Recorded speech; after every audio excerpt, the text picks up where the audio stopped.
Indian background. So say, for example, the Indian government made it very easier. We call it NRIs, non-resident Indians, which make it easier for us to invest back home. Our assets are protected, etc., etc. Madam, if you would like to elaborate on that. So good evening, ladies and gentlemen. I think it's a choice we have to make as well as Sierra Leoneans in the diaspora. Government does have a role to play, but I think ultimately, as Sierra Leoneans, we have to realize that skills, assets that we've acquired, we've learned, and we've built in the West can go a long way in making Sierra Leone the place we all, would like to be. I think from the side of the government, there are incentives. We see in Ghana that the government offers, Ghanaians in the diaspora, whether it's land, whether it's, business opportunities. But it comes back to my point of saying the diaspora themselves have to have that intention in the first place. Sean, what about the non-diasporans? What would attract non-Sierra Leonean investment into Sierra Leone? That is a good question, because when we look at the market today of people who travel between Sierra Leone and the United Kingdom, both ways, that's about 40,000 passengers a year right now. And of that 40,000, that is almost entirely consisting of diasporans going back to Sierra Leone and business people and government officials and so forth traveling back and forth. The discretionary traveler who has a budget and wants to take a vacation or travel somewhere very rarely chooses Sierra Leone. And the reason for that is that brand Sierra Leone has not quite been marketed and has not quite been made competitive when, compared to brand Ghana or brand Banjul and places like that, which are effectively who you are competing with for the tourism, I won't even say tourism, for the discretionary spending. That could be a tourist coming, it could be an investor, but quite honestly, Sierra Leone is way down the list for that. Today, Sierra Leone is the largest market in West Africa, which does not have a direct link to the United Kingdom. Today, that has changed. And over the next few months, we hopefully will see this grow to a regular 3 times a week service and maybe even more.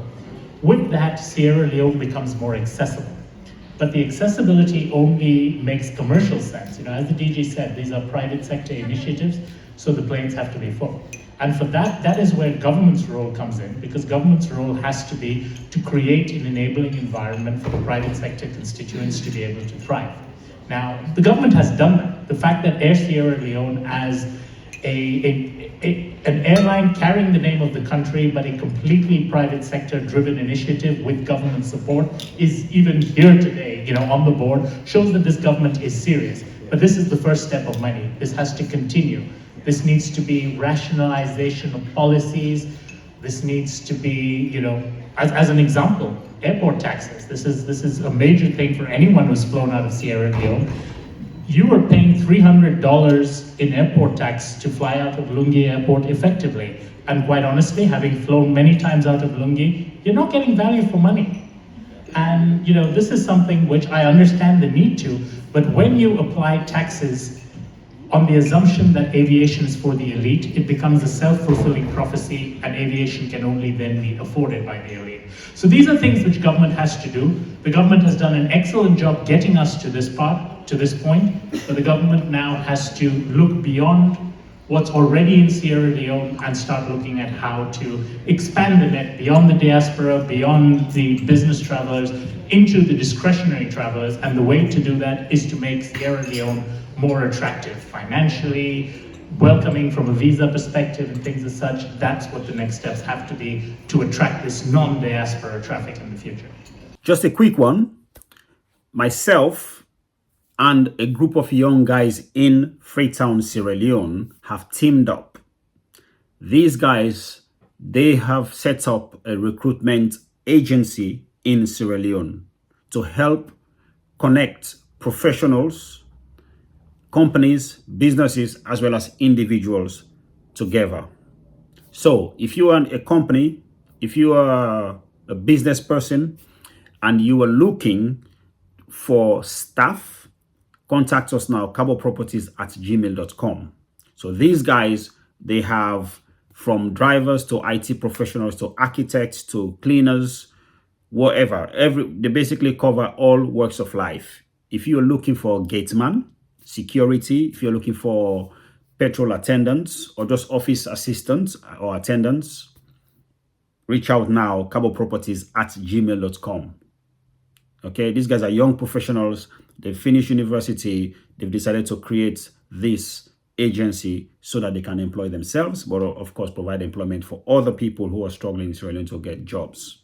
But of course, get you, the companies, the organizations, professional staff. So don't forget to contact us now, caboproperties@gmail.com, and let's have this discussion and make your life better. All right, get on with the video. I'm sorry, Sook. I'm gonna have to come in on this one.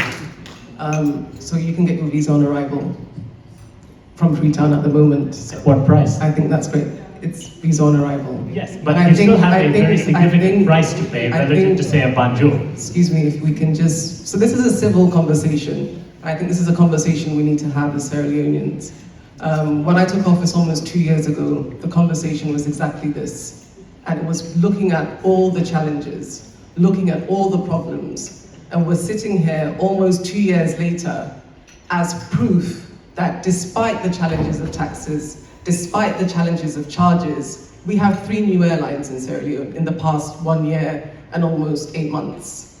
We have increased passenger volumes. We have an airport that's the best in West Africa at the moment. All of these are drivers for investment. The challenges will not stop, be it charges, be it taxes, be it infrastructure. The role of government is to make sure that we have a system, a strategy, to make sure that we're working towards changing those difficult circumstances. So I think if we're sitting here, we're really having a conversation about progress. It's a conversation that should be progressive, and not a conversation that's about nitpicking and looking at things that in some circumstances can't be changed in the immediate term. So what I can report to you as head of the CAA is increased passenger growth, is increased airlines, is increased connectivity, and all of those are the facilitators for the investment and for the trade that we're looking for. And I think that, ladies and gentlemen, deserves a round of applause. And a big pat on the back on the part of the government. So, thank you. Okay, just to interject, I think you need an umpire at this stage. I think, we've come a long way. You said 3 more carriers have come this year, which is commendable.